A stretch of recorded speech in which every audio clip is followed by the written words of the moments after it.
Cuando hablamos de nueva longevidad hay que entenderlo como un curso de vida, no como el ciclo de vida de la escuela que nos enseñaron, ¿no? Nacer, crecer, desarrollarse y morir. El curso de vida, un marco conceptual de la década del 90 en el Reino Unido, es un camino, es el camino que todos recorremos y que está condicionado, porque está condicionado por los determinantes sociales de la salud.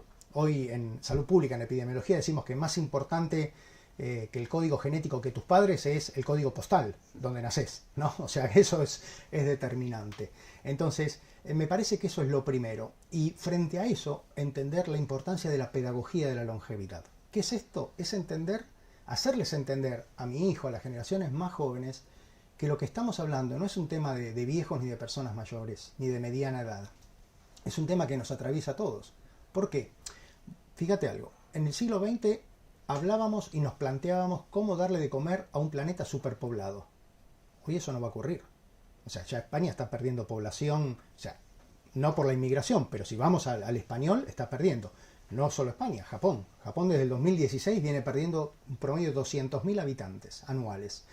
Entonces tenemos que pensar, y los datos, las tendencias las tenemos, que a partir del 2055, 2060 la población empieza a descender.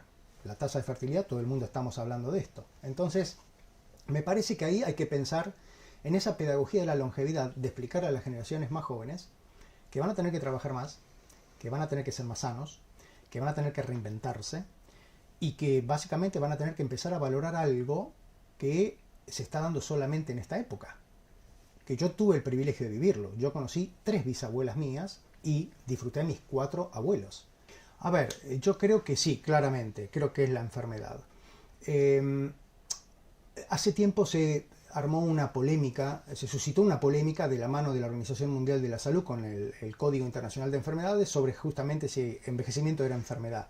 Y yo te diría que desde el año 54 hay un paper publicado en la Sociedad Americana de Gerontología donde ya se planteaba si el envejecimiento era enfermedad. A ver, yo creo que si lo pensamos desde este punto de vista, tenemos que pensar que todos estamos enfermos y que los que están mayores de 65 o 70 años están en un estadio avanzado de la enfermedad. A ver, yo creo que primero de todo creo que la vejez no es sinónimo de enfermedad. Creo que perfectamente hoy la ventaja que tenemos respecto a esa longevidad que vos planteás es que podemos modular. Vos fíjate, Ángel, somos las primeras generaciones que estamos llegando a este momento con una cantidad de evidencia científica, de evidencia clínica que nos dice cómo influir en esa salud.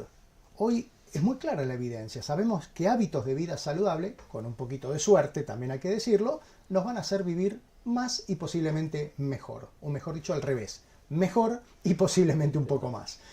Pero es eso, ni más ni menos. La enfermedad hoy, bueno, forma parte de estar vivos. Es la soledad y es la actitud, porque muchas veces la soledad se plantea, como bien se trabaja acá en España, la soledad indeseada, pero un par de cuestiones, ¿no?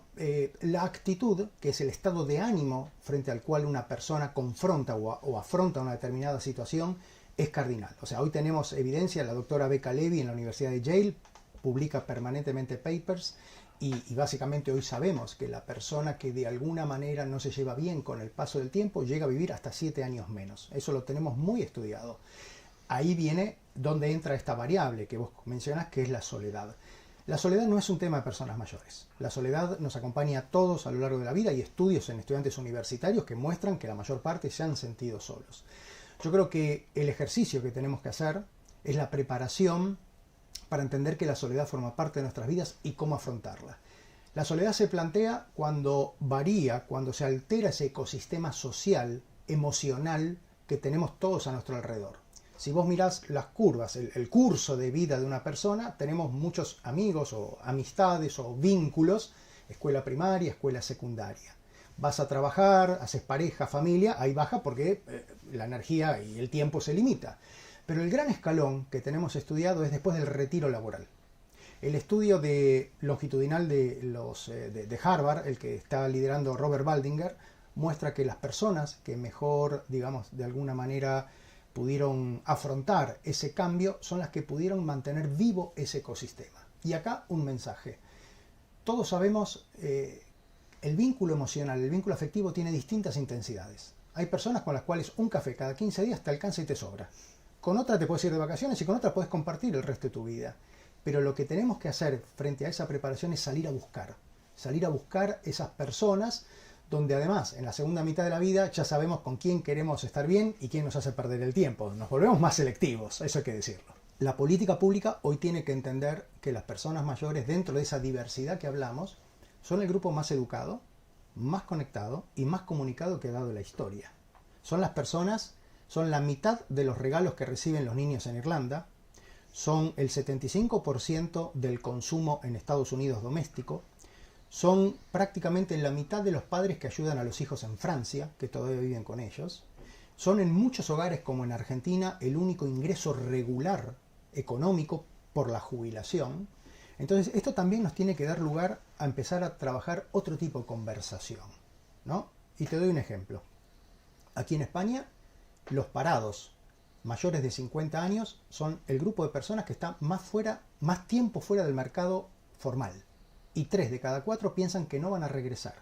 Entonces, frente a esta nueva longevidad, donde interviene la política pública, hay que empezar a hablar de empleabilidad, de talento senior, de jubilación. Sabemos que esto a Macron casi le incendian media Francia. Entonces hay que empezar a hablar de eso, hay que empezar a hablar de muerte médicamente asistida. O sea, estamos muriendo mal, estamos muriendo en hospitales y no en nuestras casas con tecnología, con terapéutica médica que nos puede quitar el sufrimiento. La nueva longevidad y la política pública van de la mano. Y tiene tres ejes que lo cortan. Determinantes sociales de la salud. La gente que vive a 15 kilómetros de acá para determinado lugar tiene menos expectativa de vida que la que vive 15 kilómetros para el otro lado. Más tasa de uso de servicios sanitarios, más sufrimiento, etcétera, etcétera. Tenemos que pensar en la intergeneracionalidad, cómo integramos todo eso. El sector corporativo lo está viendo. Las personas después de los 50 años desarrollamos habilidades blandas, que ya está comprobado que en los equipos de trabajo les da un valor agregado. Y después tenemos un tercer eje que es fundamental, la lente de género. Mira, hoy en España tenés cerca de 20.000 centenarios, personas de 100 años o más. El 80-85% son mujeres. O sea, a mayor edad, mayor presencia femenina. La nueva longevidad es darle vuelta a un paradigma más antiguo que fue el envejecimiento activo, que lo que hizo fue colocar a las personas mayores en la agenda de la política pública. El envejecimiento activo en ese momento fue un marco político de acción. La nueva longevidad es algo diferente, es el empoderamiento del ciudadano de abajo hacia arriba. Es el tiempo de la sociedad civil, es el tiempo de los derechos de las personas y no es vivir más, es vivir mejor, vivir incluidos, vivir partícipes, entendiendo que las personas mayores tenemos derechos, tienen derechos, que votan, que son consumidores, que son cuidadores y que como todos y cada uno de nosotros tenemos o tienen un halo mágico que se llama dignidad y que eso no se tiene que vulnerar por el solo hecho de cumplir años. Hay que enseñarles esa pedagogía de la longevidad porque el compartir nos da la posibilidad de la intergeneracionalidad. La intergeneracionalidad no es un ambiente donde tenés al hijo con el teléfono, al padre con la televisión y al abuelo con la radio. Es todos juntos compartiendo una noticia. Y que el abuelo te explique una determinada cosa, que el padre te dé tu punto de vista y que el más joven pueda entender y aprender. Dos lecturas. La primera, una autocrítica, hay que decirlo. Las mujeres empezaron a ser parte de los ensayos clínicos a partir de la década del 90, porque se pensaba que por las oscilaciones hormonales los resultados no iban a ser confiables. Entonces eso hay que decirlo, por lo cual de alguna manera recién ahora empiezan a estar incluidas. Pero también hay que decir que somos de alguna manera dos biologías diferentes. O sea, el espécimen hembra, por llamarlo así, vive más no solo en los seres humanos, en los mamíferos, en las aves. Y es cierto, ese infarto o esa coronariopatía que se le presenta a los 60, 60 y pico, es la que a nosotros los hombres se nos presenta a los 50, pero además a ellas se les presenta diferente. Un dolor de estómago. Entonces, claro, va a la guardia y muchas veces tómate un ibuprofeno, tómate esto, tómate lo otro. Y no, te estás infartando. Entonces me parece que eso es lo primero.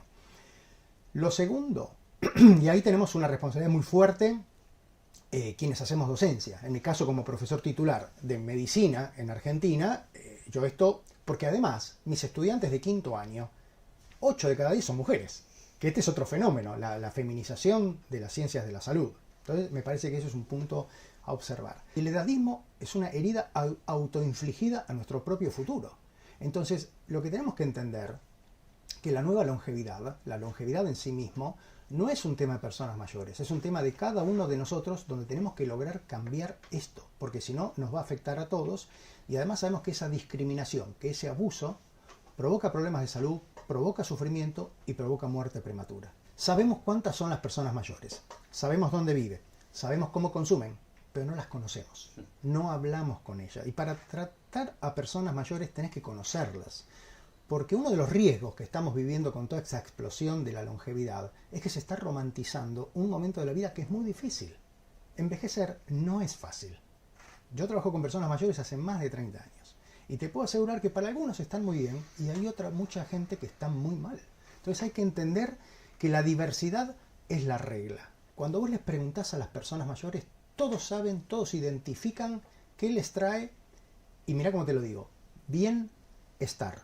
No el bienestar junto, el bienestar. Entonces, tenemos que hablar más con las personas mayores, tenemos que preguntarles y tenemos que pensar los cambios, las políticas públicas, todo lo que hacemos para ellos, no solo hacerlo para ellos, sino hacerlo con ellos. El sector corporativo no está tratando bien a sus colaboradores. Que yo te dé una charlita 6 meses antes de cómo vivir la jubilación, el día que vos te jubiles, te hago la cena, te aplaudimos, te escuchamos y te damos con suerte un reloj o una lapicera de oro, no significa tratarlo bien. Cuando vos, primero, el retiro, la jubilación tiene que ser un derecho y no una obligación. Hoy acá en Europa, cuando se le pregunta a las personas calificadas, quieren retirarse después de los 70, 72 años. Esa es la edad que está. Pero también tenés que garantizarle ese derecho a la persona que está trabajando en la calle, bajo el sol o cargando, ¿no? Que además suele estar más proclive a la vulnerabilidad financiera. Eso por un lado. Pero por otro lado, el esquema de la jubilación. Hoy es como te estás duchando con agua caliente, cerrás los ojos, viene alguien atrás y te pone el agua fría, ¿no? Y la gente lo que dice, los estudios lo que nos están mostrando es que las personas preferimos un retiro transitorio, o sea, no transitorio, una transición lenta, de a poquito. Todavía mucha gente piensa, no, porque si le damos trabajo a los mayores, le quitamos a los jóvenes. El cupo de trabajo no es un cupo fijo, ya lo sabemos hace mucho tiempo. Pero además, nosotros, a nuestra edad, no queremos trabajar 12 horas o 10 horas como los más jóvenes, porque ya lo hicimos, porque preferimos otras cosas. Y entre esas cosas, esto de conocer a las personas. Cuando vos les preguntás, después de los 50, por poner una cifra más o menos redonda, en general todos decidimos renunciar un poquito quizás al tema económico, pero tener más tiempo para otras cosas y hacer algo que nos gusta. A las personas de los 40 y tantos, 50 y pico, vos le preguntás cómo definen el momento de vida en general, suelen ser calificativos positivos. Hablan de libertad, hablan de proyectos, hablan de una transición, hablan de incertidumbre y de miedo. Sí, está, pero yo te diría que son entre 1 y 2 de cada 10 respuestas. Eso lo tenemos estudiado con nuestros grupos, con nuestras consultorías y nuestros pacientes. Hay que disfrutar cada día, eso es lo primero. Hay que entender que estar vivo es lo mejor que nos puede pasar y hay que entender que con pequeños cambios, que además se suman, se potencian, no es solamente voy a salir a caminar, voy a moverme más, voy a pasear más seguido al perro y después me voy a tirar 8 horas a ver la televisión, sino que es decir, me voy a mover más, voy a cuidar mi dieta y en ese sentido, de nuevo, España tiene mucho por enseñarnos. Me voy a buscar gente amiga, gente que me rodee, amistades pocas pero profundas. La gran diferencia es tener esos vínculos al cual vos le podés compartir tus alegrías, tus tristezas y tus angustias.